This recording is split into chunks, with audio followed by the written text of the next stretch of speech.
Returns to Protective Stadium for Senior Day to host Rice. So with that, I'll kick it over to Coach for an opening statement. Yeah, I appreciate you guys making time on Sunday. Tomorrow I'm having a procedure, so couldn't do it. Another disappointing loss. Disappointed that we had a chance there, get the ball in the second half and make it a game, and kind of fell apart on us quick. Another game, self-inflicted wounds. Not making plays, we need to make plays, and incredibly disappointed, but excited about this week. Honoring 20 seniors. These guys mean a lot to us. Although our record doesn't reflect it, they've been really good players and really good people in our program. So take some questions. The second half obviously hadn't been good for you guys. What can you, I don't know, pinpoint what's going on in the second half, especially compared to some of the first halves? Yeah, no idea. I've tried everything. We've looked at nutrition. We've looked at meetings at halftime. We've looked at hydration. We've looked at workloads during the week. We've looked at anything. The data is remarkably bad on how bad we've been in second halves. So not something we're unaware of. Just looking for solutions and haven't found them yet. People, especially outside of coaching, but people talk a lot about halftime adjustments. That's kind of sort of a buzzword around. Mm-hmm. What is a halftime adjustment? I mean, what goes into that? They're different everywhere. Sometimes they're fixes. Sometimes they're what you're doing moving forward. You've seen something in the game that you think you can expose moving forward. A lot of times it's sometimes it's individual matchups. Say a guy's doing this, you can beat them with that, or hey, they're thick on their double teams. Linebackers can run through. Just observations from the first half that you can get better at. We've done all those things. We haven't had any success whatsoever of taking something that we want to implement in the second half and applying it. But that's been common for a lot of our things this year, is that there's stuff we want to do that we think we can do that we get in the game and we're not able to execute. How often during a game, just in general, do you do either side of the ball, do you do something totally different in the second half than you did in the first half? I mean, does it ever happen where you just kind of almost scrap what you did in the first half and do something different in the second half? When it's not going well, yeah, I think there's examples. I'll speak offensively. Say you have a pass protection that you've worked on all week long, and they get you in the first half with a stunt, or they have a matchup that they moved a guy. That's a bad matchup for you. You can scratch that pass protection. Run game, you go in with a handful of run schemes, and you start to run them, and they are onto it, or they're beating those run schemes, or they're structured in such a way that those schemes aren't good. You might get away from it. But defensively, it's a blitz. You put in a pressure that you think is going to create a free rusher, and they've changed something in their protection, and they're picking it up, so you scratch it. That's why you have enough bullets in the chamber going into a game in case something's not working. You want to go to the next one. There's also that, we talked about this after the game, you can't do too much because you also can confuse them if you do too many of those things. So typically best second halves are, you get a general DNA of how the opponents played you, and you give your players information so they understand that, and then you give them schemes that can exploit whatever issues they're having, or fix wherever they've taken advantage of you. So we're playing a quarters coverage, and they have reduced their wide receivers in a position to block our safeties in the run. So you have to tighten up your safeties a little bit. They have a key on a receiver or a posture of a running back run pass. You can point that out. But ultimately, as coaches, you have to give it to the players, and the players have to go out there and execute it, digest it, and execute it. Coach, a couple games left here. What's been the message about ending this season well? What would you like to see from the team to end this year and then set a foundation for? Yeah, I mean, we gotta win this one. You know, I the message really hasn't changed from the offseason. It's not worked, but you know, go 1-0. You know, you're trying to go 1-0 each week, and you can't just abandon your messaging because it hasn't worked. You know, keep their focus locked in on this week. I'm sure a lot of guys will have 1 foot in, 1 foot out. That's the nature of a college student athlete when things aren't going well, and you got to find a way to get both feet in the boat each week.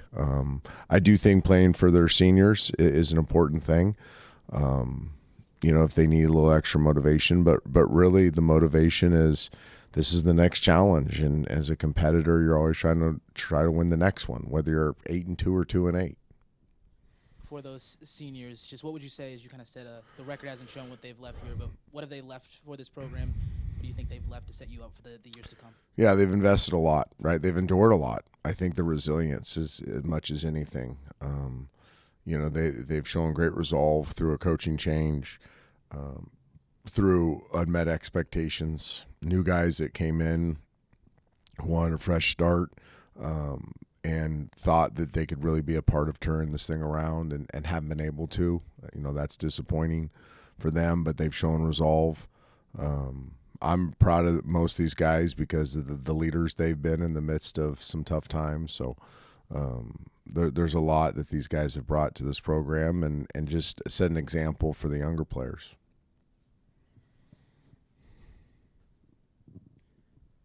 Hey, Coach, the last 2 home games, game you won huge and a game you should have won.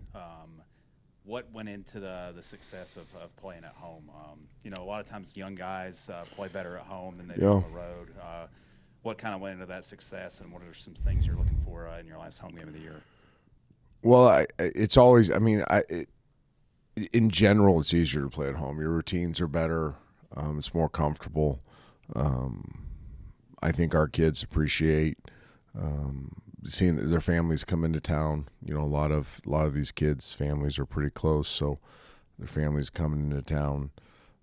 We enjoy our home people, and I think you're always, you know, we have not figured out how to play good at all on the road. So anything at home has been better than on the road. So it's just in general a better vibe when you're at home. With Jalen Kitna's turnovers, when you have a guy struggling like that with turnovers, especially an inexperienced guy, what is is there a fine line between letting him play through it and learning or sitting him type thing? Is there a fine line when that happens? I'm not going to sit him. He's done too many good things to sit him. His turnovers are consistent. They're the same thing. You know, he tries to do too much. I'd rather have that than indecisiveness or tentativeness or fear. You know, the one thing, you know, a lot of these quarterbacks you're seeing play on Sunday went through this. You know, they think they can do anything. And that's Jalen's issue, is he thinks there's not a throw that's ever been invented that he can't make. He has very aggressive passing instincts. He's highly competitive, so he's trying to always bring us back. You know, a lot of quarterbacks would not have thrown those 2 interceptions in 2-minute situations because they would just been selfish about their stats. They just checked it down, got the completions, and not worried about trying to win the game or scoring points. That's not his DNA. So, you know, every interception tells a story, has its own story. They're not all created equal, and you have to look at the themes of these stories, and his themes are very consistent, trying to do too much. So we just got to continue to harp on, you know, every play is its own unique play. You can't win the game on one play.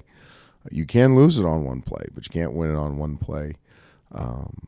You know, don't try to do too much. Just play within the structure of the offense, because when he does that, he's been very, very good when he plays within the structure of the offense. And then there's times where situationally you can be a little more aggressive. But in those times, you got to be aggressive, but without putting the ball at risk too. So I'm yes, he turned it over, and I'm not pleased at all with the turnovers in general, but at least they're thematical and they're things we feel like we can fix rather quickly. With turnovers, kind of in general with turnovers, how I mean, coaches talk about it, everybody talks about it, but how big is a turnover other than just giving the ball away? How much more is it? Than Well, it's especially when you're not playing good defense too. I always felt like when you had a defense that was dominant or very good, there were certain times you could be a little more aggressive, because if you were to turn it over, defense come in, get the ball back for you, not necessarily let the field be flipped. But when you're not playing good defense and you turn it over, it's catastrophic, right? Like we have no chance if we turn the ball over. So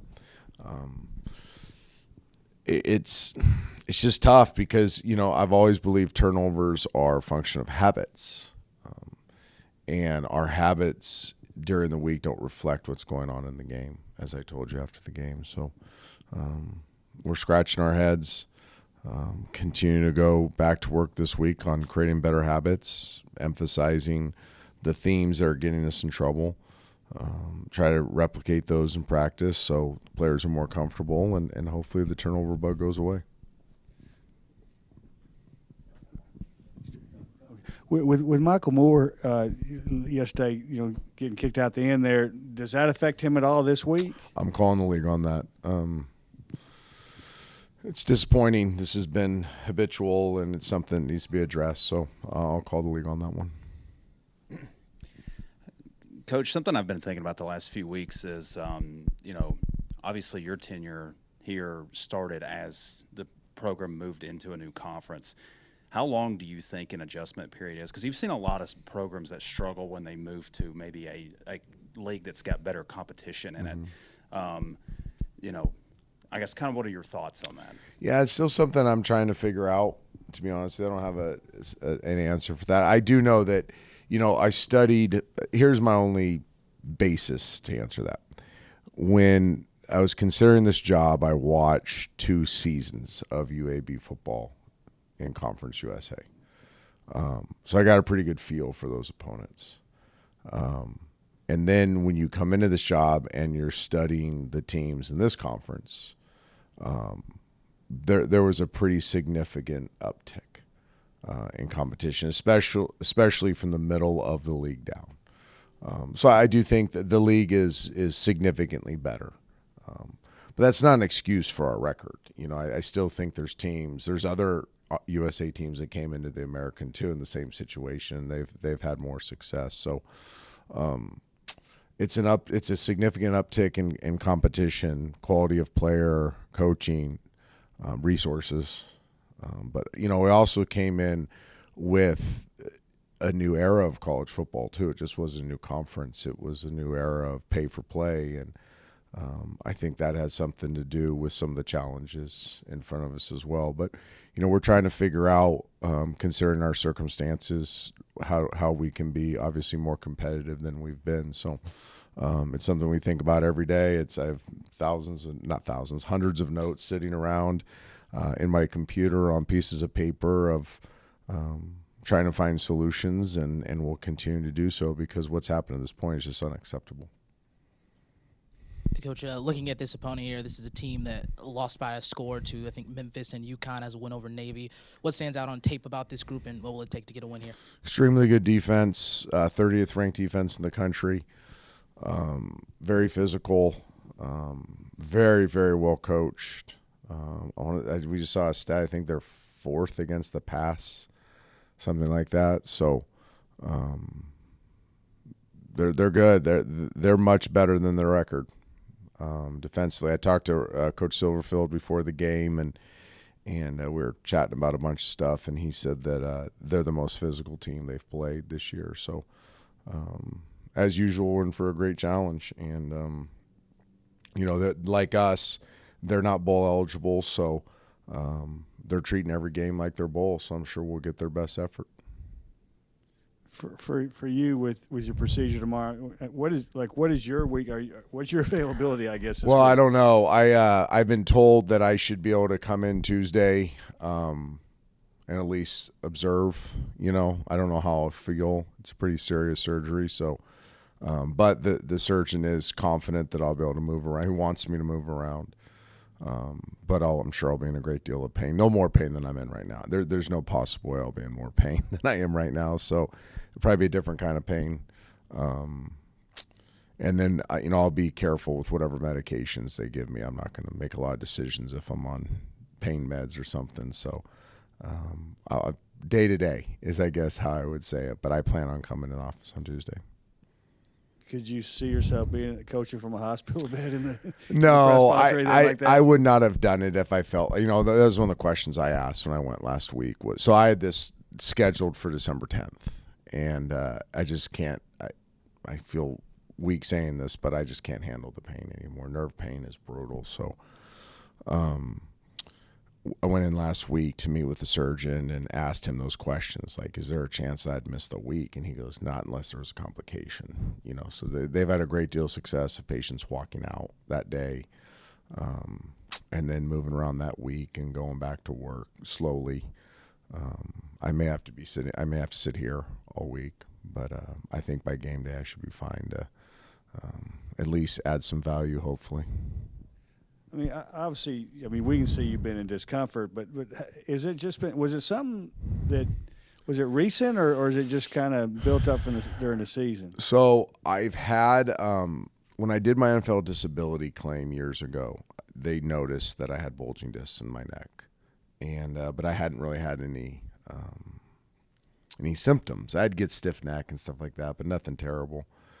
The last couple years since I've been here. I've had episodes where it was bad, but between epidurals and medications, it's been manageable. I had talked about, regardless having the surgery, I knew surgery was looming.